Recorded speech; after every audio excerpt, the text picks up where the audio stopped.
Fin de la conférence des ministres de l'Éducation des États et gouvernements de la francophonie confémène, présidée par le ministre béninois des enseignements maternels et primaires, Salimane Karimou. Il est de l'autorité publique que l'éducation nationale est et sera, pour toutes les nations du monde, le socle d'un développement intégré et équilibré. C'est conscient de cette réalité, au regard des grands défis qui se dressent sur le chemin de l'éducation, que les décideurs que nous sommes avons choisi d'être plus regardants en ce qui concerne les mécanismes à mettre en place pour servir à la fois de déclic et de baromètre de notre marche vers le développement de nos États respectifs.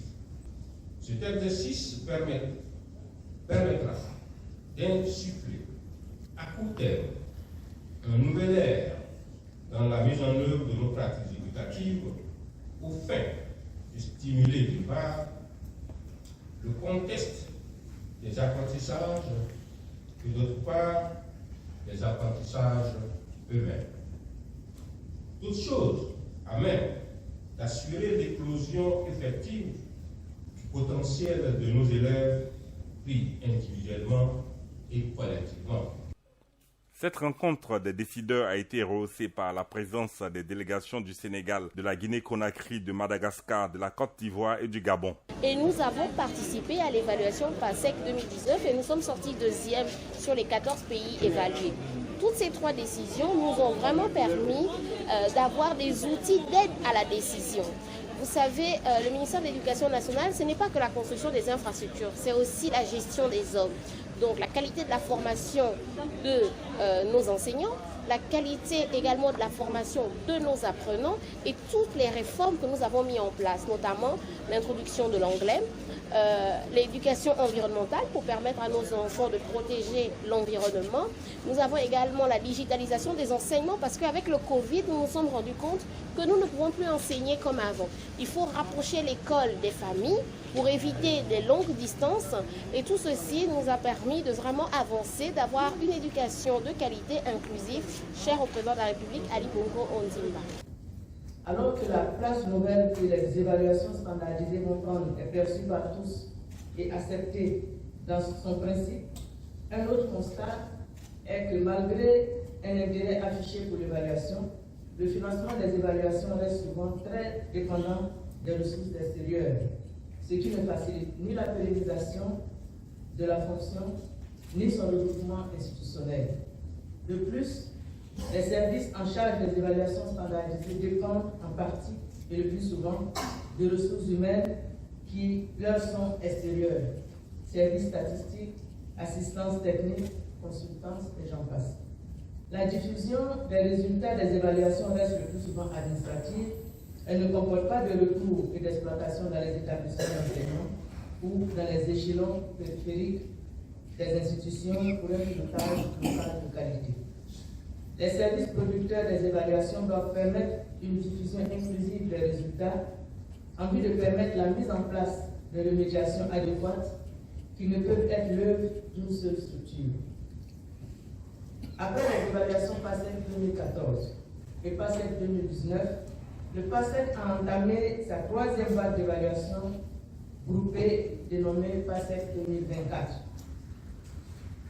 dans une vingtaine de pays. Les premiers résultats seront disponibles en 2026. Le rapport international et une restitution internationale sont prévus en 2026. Sans un système fiable d'évaluation, on ne peut pas avoir une éducation de qualité.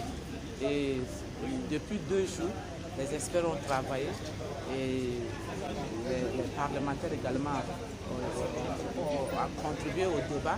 Nous, les ministres également, nous avons contribué au débat et nous pensons qu'après ce moment, nous allons tous vraiment évoluer vers une éducation de qualité et une éducation inclusive. Les 2 premiers jours ont permis aux experts et aux coordonnateurs PASEC Pays de faire le point des défis et priorités des résultats des évaluations PASEC 2014-2019 ainsi que les recommandations.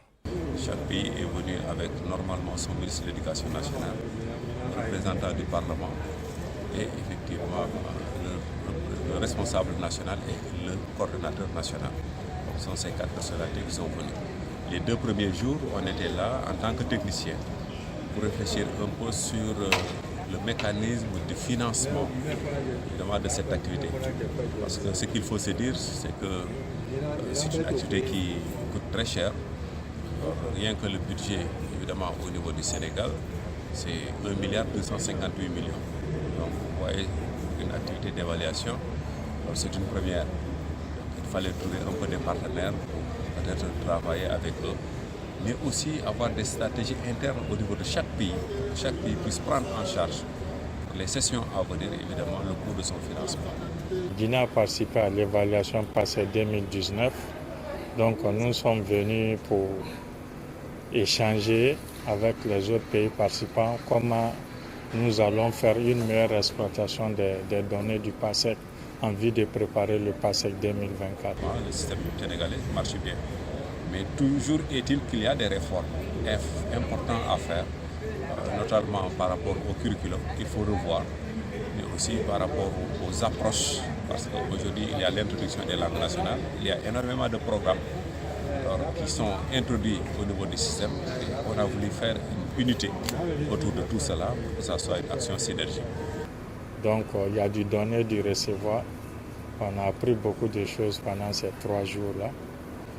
On souhaite aussi que les décideurs qui sont les ministres et les députés, une fois au pays, puissent faire un lobbying pour que les évaluations nationales puissent se tenir avec l'appui des partenaires et l'appui du BND.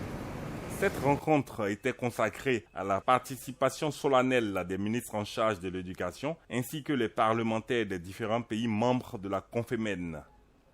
Elle intervient après l'atelier international de sélection des items PASEC 2014, axé sur le thème l'évaluation des apprentissages dans la prise de décision pour la transformation de l'éducation, identifier les enjeux pour définir un cadre commun. Mesdames et messieurs, cette conférence des décideurs se tient dans un contexte particulier qui lui donne une importance particulière. Il s'agit de discuter des questions de financement des évaluations internationales dans un contexte où le monde entier fait face à la pauvreté de l'apprentissage. Une question généralisée, que ce soit dans les pays du Sud ou dans les pays du Nord, qui fait que la production des données sur les apprentissages pour permettre de réorganiser nos systèmes éducatifs est devenue une question essentielle. 10 ans après sa première réunion des décideurs, l'urgence de formaliser et de rendre opérationnels les dispositifs nationaux d'évaluation reste un défi important à relever, tout comme le besoin de renforcement de financement de l'évaluation.